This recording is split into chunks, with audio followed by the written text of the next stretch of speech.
U.S. Farm Report weather is brought to you by H&S Manufacturing.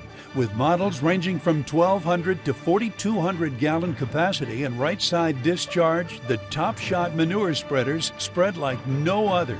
Learn more at the H&S website. Well, we're keeping an eye on the polar vortex to start 2025. Areas of the country are bracing for monster snowfall amounts, some ice, and bitter cold temperatures to start January. But 2024 had no shortage of weather events that rattled the country. According to NOAA, there were 24 weather-related catastrophes that caused $1 billion or more in damage this past year. That included the freezing temps and ice that spurred power outages in the Northwest, tornado outbreaks that shook the central U.S., and 5 major hurricanes. While 2024 didn't surpass the record catastrophic weather event set in 2023, one of the most devastating storms was Hurricane Helene. As those in the southeast work to recover and clean up from the hurricane, North Carolina Farm Bureau talked to one producer who says he had never seen damage of this magnitude on his farm.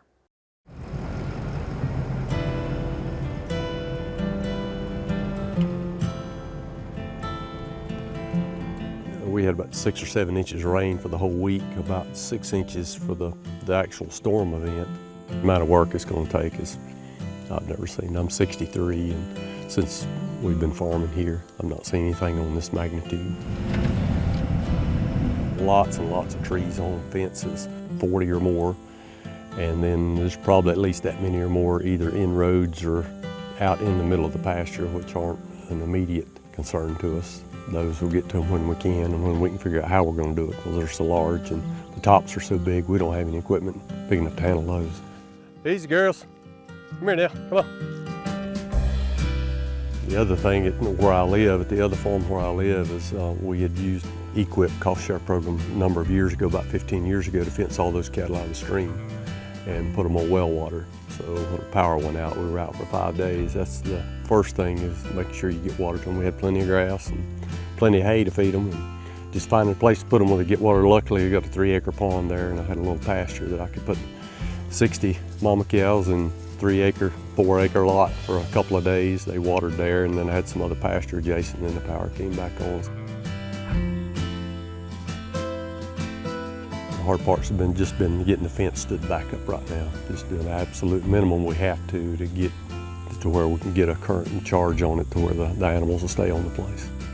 Probably the brightest spot in all of this, I think about the state that our country's in. And what we were worried about a week ago and what we all talked about seems so minuscule now.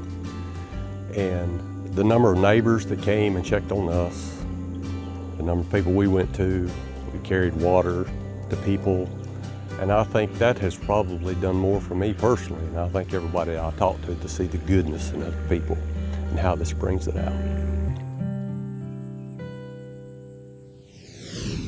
Well, what did the commodity markets teach us in 2024, and what should we be watching in Washington in the new year? We check in with Dan Bosse and Jim Wiesmeyer next.